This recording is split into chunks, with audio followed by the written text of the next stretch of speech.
नमस्कार,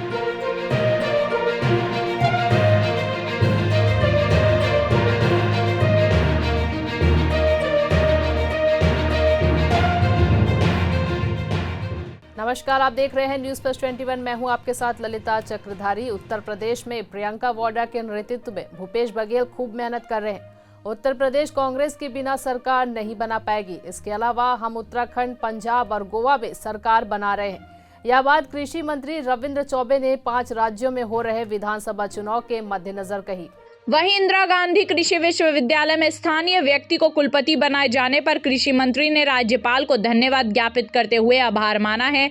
उन्होंने कहा कि मुख्यमंत्री ने कहा था कि छत्तीसगढ़ के विद्वानों का सम्मान होना चाहिए। मैं हमारे छत्तीसगढ़ के राज्यपाल बहुत ही सम्मानीय महामहिम अनुसुईया उइके जी का आभार भी मानता हूं, उनके लिए सम्मान भी व्यक्त करता हूं और छत्तीसगढ़ की जनता की ओर से उनको धन्यवाद भी ज्ञापित करता हूं कि समूचे छत्तीसगढ़ की जन भावनाओं के अनुरूप आदरणीय मुख्यमंत्री जी ने जैसा कहा था कि छत्तीसगढ़ के विद्वानों का सम्मान होना चाहिए, यहाँ का विद्वता का सम्मान होना चाहिए और सौभाग्य से इंदिरा गांधी कृषि विश्वविद्यालय के कुलपति के लिए डॉक्टर गिरीश चंदेल जी का आदरणीय महामहिम के द्वारा नामजदगी हुई है, नियुक्ति हुई है। ये हम सबके लिए गौरव की बात है। आज किसी अखबार में मैं देख रहा था कि लगभग छत्तीसगढ़ राज्य बनने के बाद पहला कुलपति है जो छत्तीसगढ़ का मूल निवासी है। एक गांव से निकल के, खेतिहर परिवार से निकल के इतने बड़े विश्वविद्यालय, जिसको सारे हिंदुस्तान का सबसे बृहद और बड़ा विश्वविद्यालय कृषि के क्षेत्र में हम लोग मानते हैं, वहाँ के कुलपति का दायित्व उनको सौंपा गया है। ये हम सब के लिए बेहद सम्मान की बात है। महामहिम के लिए फिर से मैं आभार के शब्द व्यक्त करता हूँ। एंटी इनकम्बेंसी पर मंत्री चौबे ने कहा कि 3 दिनों से अखबारों और मीडिया में जो चर्चा चल रहा है कि कोई मंत्री नाराज है, मैं समझता हूं कि कोई भी मंत्री नाराज नहीं है। छत्तीसगढ़ सरकार की जो उपलब्धियां हैं, मुख्यमंत्री भूपेश के नेतृत्व में जो हमारे कार्यक्रम है, उसकी प्रशंसा केवल छत्तीसगढ़ में नहीं बल्कि सारे हिंदुस्तान में हो रही है।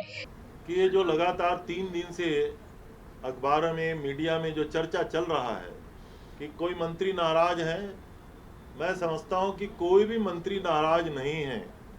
छत्तीसगढ़ सरकार की जो उपलब्धियां हैं, आदरणीय भूपेश जी के नेतृत्व में जो हमारे कार्यक्रम हैं और छत्तीसगढ़ की योजनाओं का जो क्रियान्वयन हो रहा है, उसकी प्रशंसा केवल छत्तीसगढ़ में हो रही है ऐसा नहीं है, सारे हिंदुस्तान में हो रही है।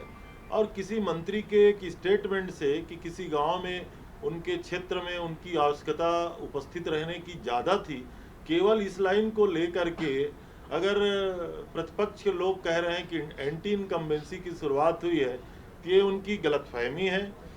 छत्तीसगढ़ के किसान प्रसन्न हैं राजीव गांधी किसान न्याय योजना से।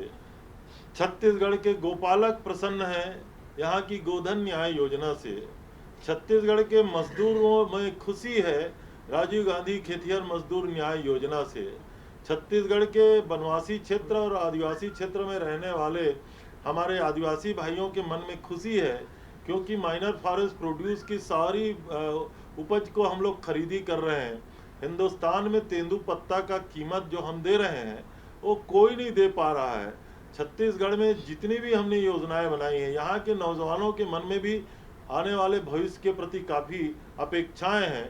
हम लोगों ने राजीव युवा मितान क्लब जो लगातार बनाने का काम जारी है, तो मैं समझता हूँ छत्तीसगढ़ में किसी भी प्रकार के एंटी इनकम्बेंसी ना तो सरकार के प्रति है ना हम सब के प्रति है।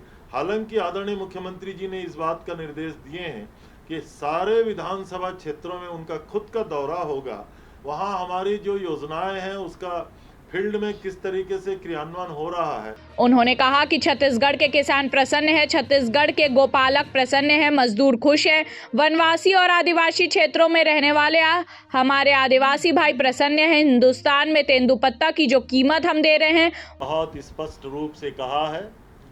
मंत्रिमंडलीय उप समिति के बैठक के बाद जिन 6 बिंदुओं में किसानों के साथ सहमति बनी थी, उन सभी बिंदुओं के निर्णायक क्रियान्वयन के लिए शासन के स्तर पर आदेश जारी किए जा चुके हैं। 2 उनकी बिंदु शेष है। पहला 4 गुना मुआवजा और दूसरा सहमति के साथ जिन लोगों ने अपनी जमीनें दी थी और उसमें 2,75,000 रुपये की राशि प्राप्त अतिरिक्त रूप से किया गया था, उनको भी भूमि का अन्य स्थान में जो प्लाट की उनकी मांग है, ये दोनों बातें हैं। तो इसकी लीगल ओपिनियन के बारे में हमने उनसे वक्त लिया है और तब भी मैंने कहा था और आज भी मैं कह रहा हूँ, हमारे किसान साथियों का सम्मान करते हुए कि 6 मांगों को सरकार ने मान लिया है। अपना आंदोलन वो स्थगित करें और चर्चा के टेबल में वो कभी भी आए, हम उनका स्वागत करेंगे। वहीं छत्तीसगढ़ में 2 राज्यसभा की सीटों को लेकर मंत्री चौबे ने कहा कि मुख्यमंत्री के साथ हाईकमान की चर्चा होगी, उसके बाद ही इस विषय में चर्चा की जाएगी। इसके बारे में मैं ज्यादा कुछ नहीं कहूंगा। वहीं भाजपा राज्यसभा से KTS तुलसी के इस्तीफे की मांग और स्थानीय को मौका देने के सवाल पर मंत्री रविंद्र चौबे ने कहा कि भाजपा आज विपक्ष में है, वह अपना दायित्व निभा रही है, हमें भाजपा की सलाह की जरूरत नहीं है। मुख्यमंत्री जी के साथ हाईकमान की चर्चा होगी, उसके बाद इस पे निर्णय लिया जाएगा। क्योंकि ये कांग्रेस के आला नेताओं के द्वारा निर्णय किए जाने वाले बिंदु हैं, इसलिए इसमें बहुत अधिक टिप्पणी नहीं करूंगा। अब भारतीय जनता पार्टी को चूंकि छत्तीसगढ़ में वो विरोधी दल के रूप में है, तो अपनी ड्यूटी उनको पूरा करना है। यहाँ के विद्वानों के सम्मान के संदर्भ में कुलपति की नियुक्ति के लिए माननीय मुख्यमंत्री जी ने आग्रह किया था।